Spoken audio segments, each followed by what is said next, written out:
Bonjour à tous, j'espère que vous allez excellemment bien. Aujourd'hui, on se retrouve pour la présentation de l'étape numéro 10 de ce Tour d'Espagne, deuxième contre-la-montre et dernier, mais surtout seul contre-la-montre individuelle de la course. N'hésitez pas à vous abonner à la chaîne, à réagir dans les commentaires, à mettre un pouce bleu, à partager la vidéo sur les réseaux sociaux, notamment auprès de vos proches si vous pensez que ça peut les intéresser.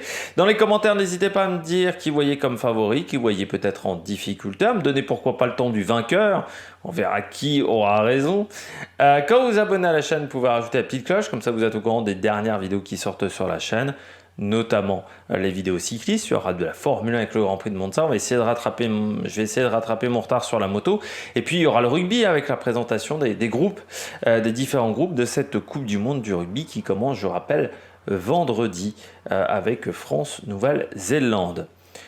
EPS 2.0, c'est sur la plateforme de podcast Amazon, Deezer, Spotify, Google. TikTok, le débrief juste après l'arrivée du dernier coureur. Et puis on commence tout de suite avec cette vidéo. Et puis si vous avez les moyens et que vous voulez soutenir la chaîne, vous pouvez faire un super thanks. Étape numéro 10, donc un chrono pour pur spécialiste. Avec un parcours qui n'est pas très technique. En gros, la seule difficulté de ce parcours, c'est qu'on passe parfois par les mêmes routes. Donc on aura des chaussées parfois rétrécies, mais on est sur un contre-la-montre individuel, donc c'est pas non plus, c'est pas une grosse difficulté sur une étape comme ça. On n'est pas sur un chrono par équipe, ça aurait été peut-être plus compliqué sur un chrono par équipe. C'est beaucoup moins technique que Barcelone. Si vous voulez un point de comparaison, à part les 2-3 premiers kilomètres où on va avoir un passage à Gérone, il faudra se mettre dans le rythme, mais ensuite ça ira plutôt pas trop mal. Le temps de quitter Valladolid, voilà, après on est sur des belles lignes droites jusqu'à l'arrivée. Du côté du dénivelé positif, on a 115 mètres de dénivelé positif, c'est la 20e étape dans ce classement. Alors on va revenir sur les chronos comme ça juste après une journée de repos. C'est pas toujours facile par contre, il faudra faire attention pour les coureurs. Le déblocage peut être difficile parce que la veille on n'a pas beaucoup roulé. Pour certains coureurs on n'a pas beaucoup roulé dans la matinée parce que ça a été un petit peu compliqué au niveau du transfert en avion, on va y revenir. Mais c'est surtout que parfois la remise en route elle est dure, surtout sur un effort comme le contre-la-montre individuel, qui est un effort qui demande des hautes intensités physiques. Pendant 25 bornes, on va être à 170, 180. On va avoir des pics. Il n'y a pas des gros pics à 190 pulsations, mais on va être tout le temps très haut. Il n'y a pas de moment de calme sur un contre-la-montre individuel. Il n'y a pas de moment de répit. Donc c'est ça qui peut mettre les coureurs en difficulté. Et un lendemain de journée de repos, repartir sur des hautes intensités, ça peut être difficile. Alors certains coureurs vont s'en servir comme d'une journée de repos bis. Mais pour les coureurs du général, ça peut être pas évident. Surtout que le retour en avion n'a pas été forcément facile pour tous les coureurs. Alors il y avait 2 avions qui étaient affrétés pour faire le trajet retour. Voilà. Après l'étape de dimanche, il y avait un petit transfert en avion à faire pour rejoindre Valladolid. Ça a été compliqué. Alors le premier avion est bien parti. Il y avait notamment Remco Evenepoel, Ineos, les Jumbo qui étaient dans ce premier avion. Ça s'est bien passé pour ce premier avion. Le deuxième avion, par contre, il a dû faire escale à Madrid. C'était pas la route directe.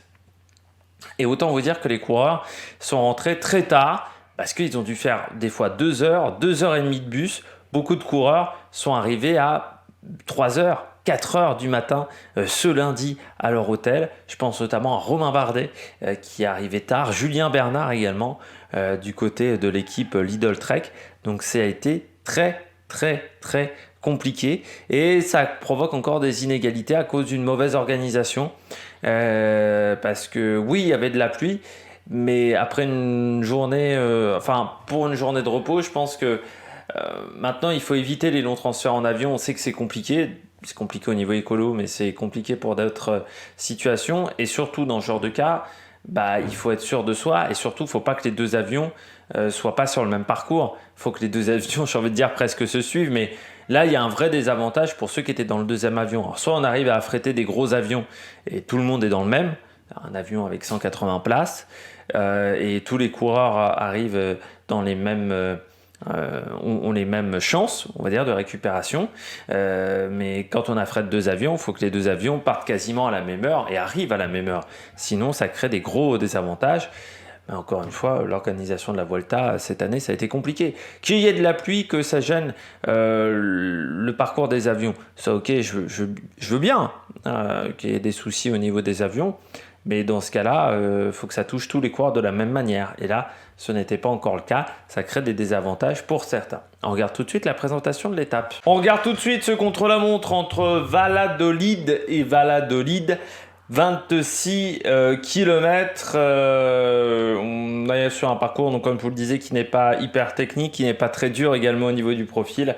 La côte la plus importante fait 500 mètres à 7,1%. Elle sera au kilomètre 7.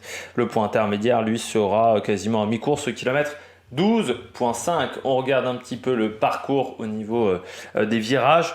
Donc là, vous avez le parcours en entier. Donc, comme vous pouvez le voir, c'est pas un parcours très technique. Le départ ne sera pas forcément très évident, avec une boucle qu'il faudra prendre, qui, je crois, nous emmènera voilà, du côté quasiment de Riron. Et puis après, on arrivera au point intermédiaire numéro 1. Vous voyez, la seule particularité de ce contre-la-montre, c'est que souvent on utilise les mêmes routes à l'aller et au retour. Il y a des longs passages comme cette zone-là, ou encore au niveau de Riron, où on passe par la même route deux fois.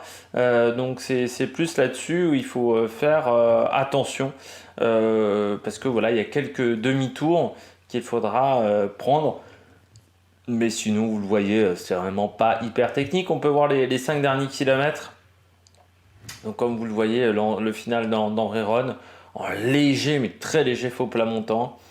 On arrive donc de cette route-là, de cette belle ligne droite. Et il y aura 2 ronds-points et une chicane, voilà, à 500 mètres de l'arrivée, où il faudra faire attention. Puis on voit donc ces fameux premiers kilomètres.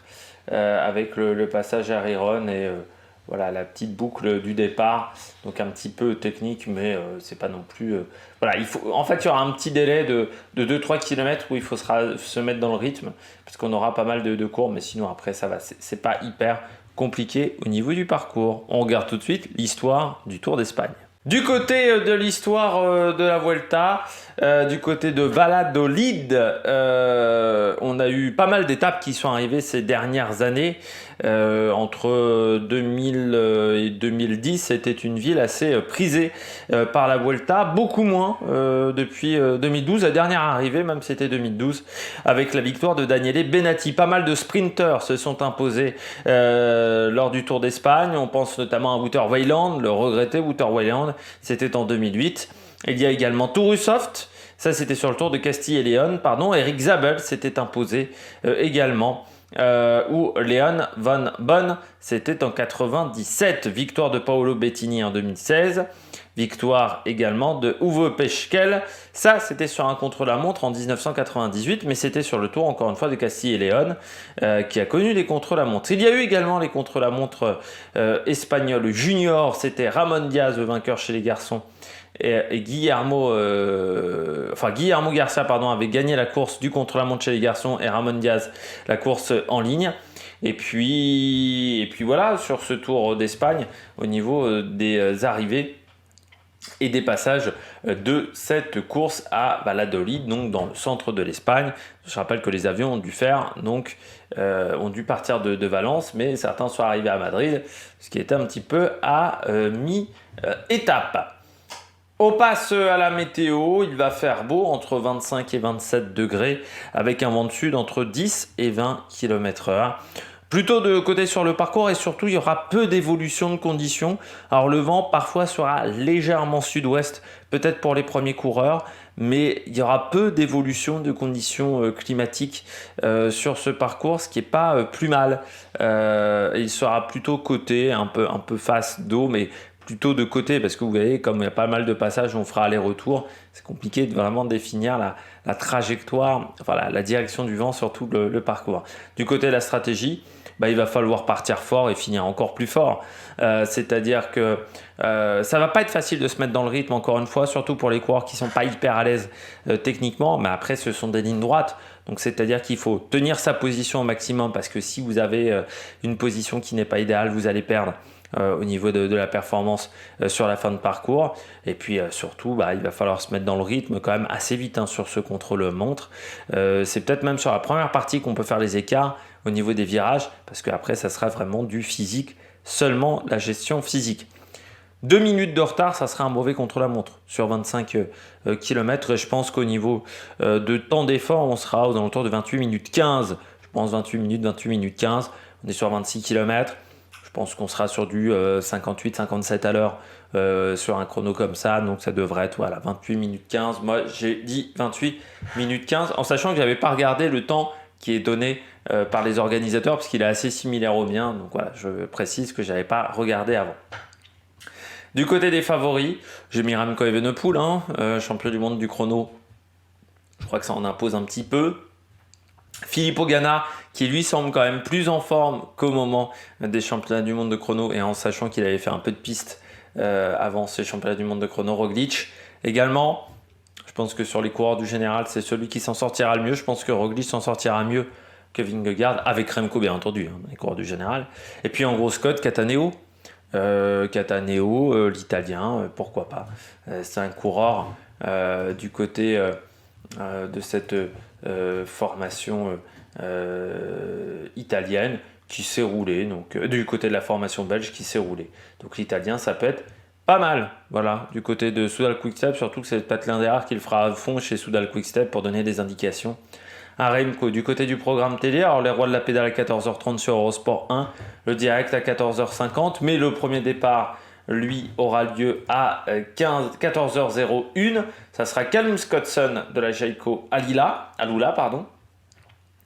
Parmi les premiers coureurs, on n'a pas forcément des grands spécialistes du contre-la-montre. Il y a Hugo Page qui avait un petit niveau à une époque chez Intermarché.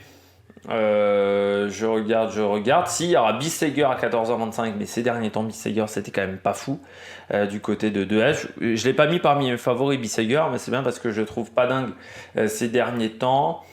On aura du Cyril Barth à 14h37 pour Burgos, mais c'est pas un grand spécialiste du chrono. Je redescends.